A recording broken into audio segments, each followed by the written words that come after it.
Hola, soy la Basmati de nuevo con vosotros. Hoy os voy a hablar de un arquitecto muy interesante que se llama Geoffrey Bawa, y lo he titulado, a ver si me acuerdo, La modernidad en Sri Lanka. Realmente Geoffrey Bawa lo que estudia filología inglesa, literatura, y después decide hacer derecho y trabaja como abogado. Pero cuando todo esto ha pasado, por hacer una síntesis de lo que es su vida, pues resulta que él decide comprar una explotación de caucho antiguo en su tierra, un lugar precioso, y quiere hacer modificaciones en la arquitectura de la casa, pero no sabe.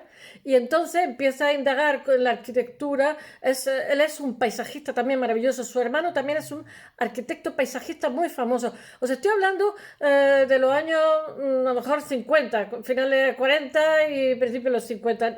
Esto hoy nos parece muy normal, pero antes pues no lo era tanto. No es que no hubiera jardines, siempre ha habido jardines maravillosos, jardín francés, jardín italiano, el jardín inglés, en fin, montones de jardines, ¿no? Pero esto de integrar la arquitectura dentro del paisaje, etcétera, etcétera, ya sabéis, territorio y paisaje es algo relativamente moderno, nunca ha desaparecido, siempre ha estado ahí, pero hoy es como una especie de piedra angular dentro de lo que es la arquitectura por muchísimos motivos que algún día os hablaré, yo que sé, sociológicos, políticos, yo que sé, que implican montones de cosas, desde el concepto nación, etcétera, etcétera, la ecología. Estamos en plena sensibilidad medioambiental, pero bueno, no vamos a entrar ahí. Pero este señor es un adelantado totalmente a su época, y dicen que es uno de los inventores de la, ¿cómo se llama?, arquitectura balinesa. Ya sabéis, esa arquitectura que hemos visto así, con esa especie de tejados, con una cosa que sale y tal. Bueno, pues de alguna manera este señor, lo que pasa es que en un momento determinado ha comprado, como os he dicho, un terreno, una antigua explotación de caucho, y quiere hacerlo su hogar. Es una finca, etcétera. Y quiere hacer cosas que no sabe cómo hacerlas, y decide estudiar arquitectura, me parece que en Cambridge, con 40 años. Y después de hacer filología inglesa, después de hacer derecho y de estar trabajando como abogado, decide que su vocación es la arquitectura. Y vaya que sí. Y vaya que sí, porque hace arquitectura con muy buenas notas. Dice él que era el más viejo de la clase, y después cuando sale es una moto trabajando. Y tiene un currículum apretadísimo, a pesar de que terminó tarde, no terminó con 20 y poco.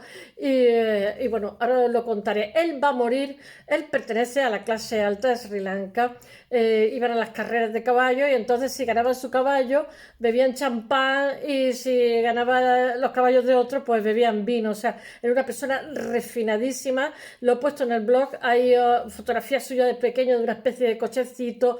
Eran gente con un entorno muy sofisticado y muy refinado, y entonces eran personas que casi la gente se equivoca cuando habla, o sea, cuando piensa en gente de dinero. Las personas de dinero intentan, las que tienen 2 dedos de luz, intentan educar a los niños que se cultiven. Entonces, claro, lo que le enseñan es a tener un mayor grado de autoexigencia, y este no es una excepción. Él tenía un grado de autoexigencia tremendo. Y entonces, en la arquitectura que hace, él dice que la arquitectura es una especie de... Dice que cualquier arte, dice la escritura, el dibujo, la pintura, la arquitectura, dice que en realidad es un reflejo del ego, que es una reflexión del individuo. Y entonces esa reflexión se traduce en la forma de conformar, la manera de conformar la realidad, ¿no? Entonces es de una belleza todo lo que hace, y de un buen gusto. Y lo que pasa es que integra la modernidad occidental con las tradiciones orientales, y entonces lo que hace es genera un discurso propio, y lo que hace es una cosa muy interesante. Y claro, los dueños de resort, de hoteles y tal, se lo rifaban, querían proyectos. Y una de las cosas que os voy a hablar ahora, voy a hablar poquito, siempre digo lo mismo, soy una cotorra, acabo hablando muchito. Lo que acaba haciendo pues son hoteles, resort, donde el agua del mar está integrada con el mar, y entonces cuando miras el horizonte estás viendo una especie de piscina gigante que se integra con el agua del mar. Eso hoy nos parece normal porque se lo han copiado muchísimo, pero realmente el inventor de esto es él. También hace unas escaleras preciosas, en fin, hace unos proyectos. Integran tanto el proyecto con lo que es el entorno tropical, la organización tenía sus paisajistas, y que muchas veces estás viendo el hotel y estás viendo la roca que digamos, en el desnivel ha permitido que la roca flore y la ha dejado tal cual como una escultura en el interior del hotel. En fin, todo lo que tiene es de muy, muy buen gusto. Bueno, ¿qué puedo yo contar de él? Voy a ver si os he hecho una síntesis.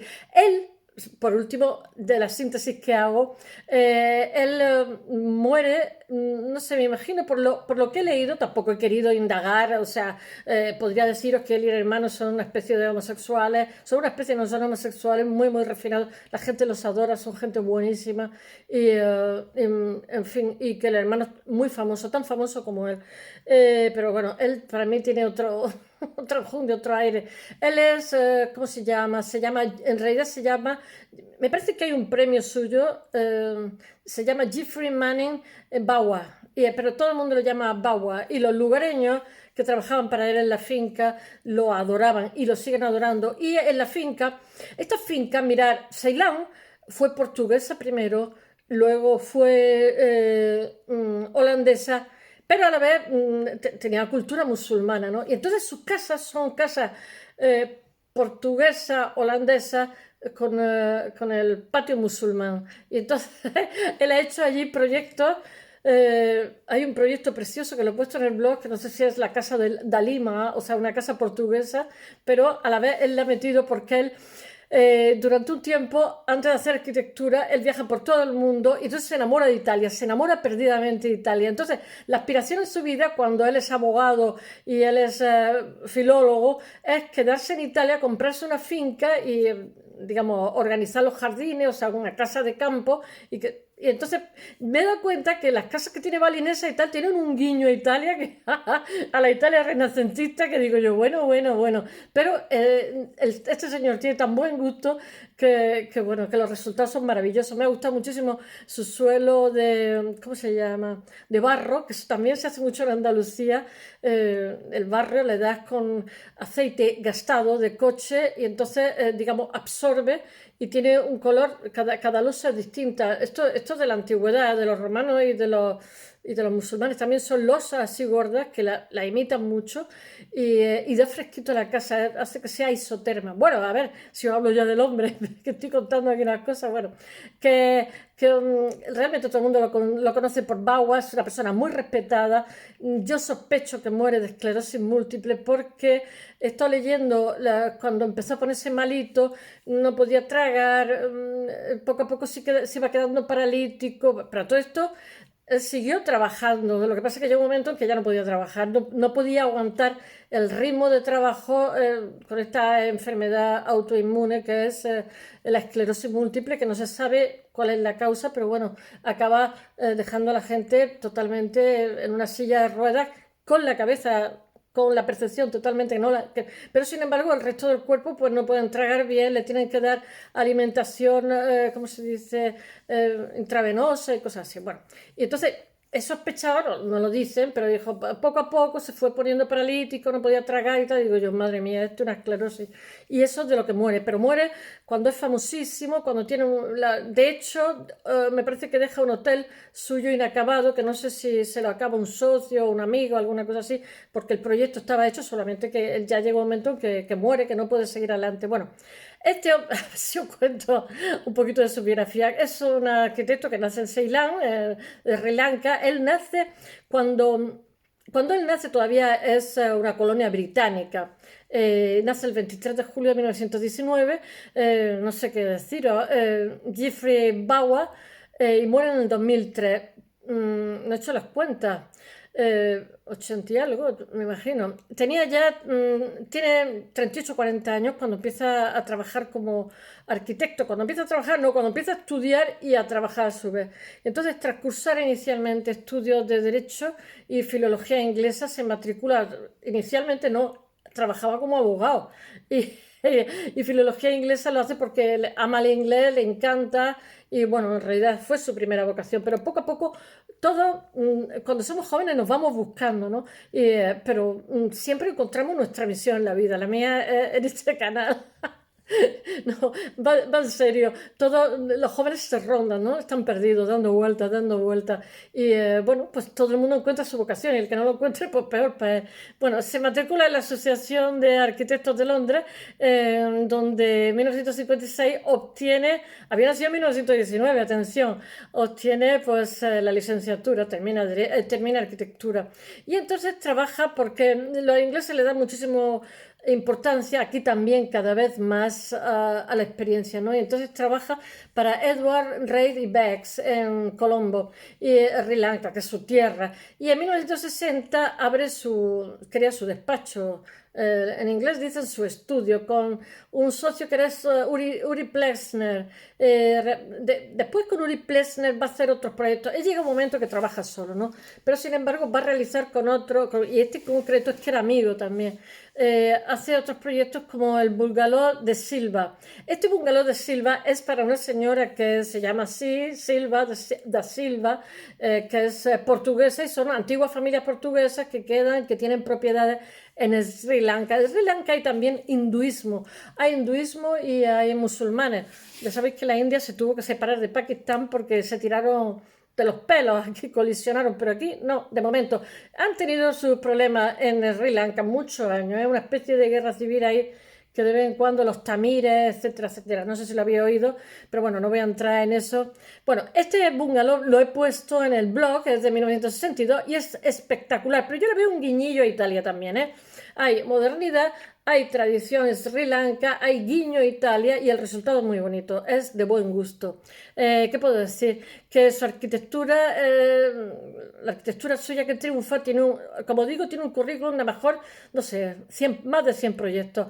Se caracteriza eres muy minucioso, ¿eh? Pero sobre todo, él se preocupa, en una época en que no es tan habitual, se preocupa muchísimo por el paisaje, por el entorno, por el integrar el proyecto en el entorno. Eso nos parece hoy totalmente normal, el ser respetuoso con el entorno, etcétera, etcétera, la vegetación y tal. Bueno, después he puesto también en el blog los 3 pabellones de los templos budistas de la isla. Tiene muchísimo, ¿eh? A mí no hay un proyecto que me desagrade, todo de buen gusto, pero os digo que tiene guiño con Italia, y eso me ha hecho muchísima gracia, pero además queda integrado, ¿eh? Tiene también, aparte de estos templos budistas, en la isla de Beira, él en sus proyectos muchas veces rodeada de agua, aquí lo hace también, en el Beira Lake, en el lago de Beira, y crea hasta presas para meter en medio su proyecto, ¿eh? Una presa de agua, la llena de agua, en Colombo. Bueno, en 1977, con sus construcciones de madera y de tejados colgantes, presenta características y materiales típicos muy en consonancia con la tradición del lugar, ¿eh? Con el Sri Lanka, la antigua Ceilán. Bueno, los proyectos de Jeffrey, los proyectos son un mix, una mixture, que dicen los ingleses, un remix, pero muy interesante porque es muy personal y crea un discurso propio. Es además muy contemporáneo, es realmente la modernidad y la introduce allí. Y muy, bueno, y incorpora tanto procedimientos constructivos locales como el estilo colonial. La casa suya, donde está enterrado, porque el señor está leyendo ¿cómo se llama? Un artículo donde dice el periodista que se queda totalmente deslumbrado por la casa y entonces dice el lugareño, el que cuida la casa, dice, ¿sabe usted dónde está este arquitecto y tal? Dice, ¿dónde? Dice, debajo de esta losa. No quiso que le pusieran chapa, ni nombre, ni nada, sino esa casa, esa finca que tanto amó, me imagino que la donó.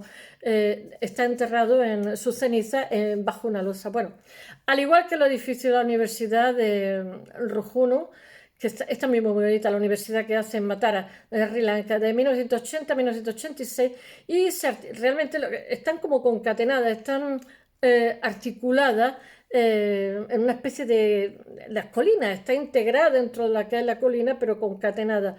Y bueno, le da muchísima importancia al tema del paisaje, le hace muchísimos patios interiores. Ya os digo que tienen la influencia portuguesa, holandesa y musulmana, pero es que tener en cuenta que las casas de los musulmanes ellos son, o sea, según las teorías de Pirán, ellos son realmente lo que traen es el creciente fértil y Roma y Grecia, porque realmente las casas romanas son las casas musulmanas y las casas griegas, o sea que ellos, tanto que dicen que los, ¿cómo se llama?, los conventos y tal mantuvieron las traducciones, no, no, no, los que tradujeron mantuvieron y mejoraron las traducciones y el conocimiento clásico que no existiría sin ellos y actualizaron fueron los musulmanes y eso está en las casas musulmanas, ¿no? Lo que pasa es que cuando hablan de este señor dicen, bueno, ¿y las casas musulmanas? Digo, bueno, las casas musulmanas son las casas de Grecia y Roma, por favor, la distribución espacial, o sea, los patios mirando hacia adentro. Bueno, también está el complejo del Hotel Tritón, que lo he puesto,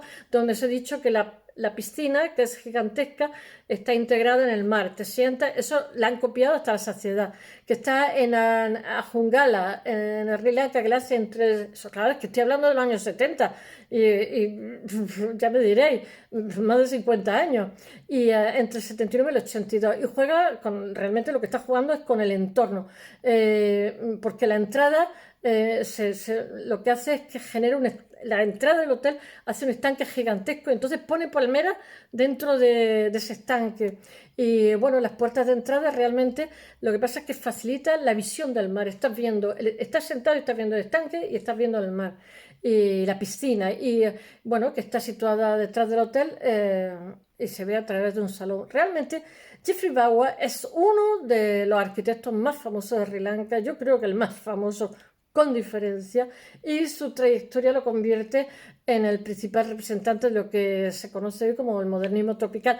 Espero que os haya gustado. That's all, que dicen los ingleses, y mañana os voy a hablar de Jasón y los Argonautas, que está en un arcón nuncial de la familia del Este y que cada tablilla de ese arcón que se hacía para las niñas cuando iban a ser casaderas una está en la Thyssen, que es preciosa, y habla del viaje de Arcón y los Argonautas, que os lo recomiendo que lo leáis, por favor, que es precioso, y pensar en el vellocino de oro que lleva nuestro rey, que es precisamente el símbolo de Jasón y los Argonautas, y bueno, y las pinturas que son una maravilla, chiquititas, ¿eh? Bueno, hasta mañana, espero que os haya gustado. Venga, bye.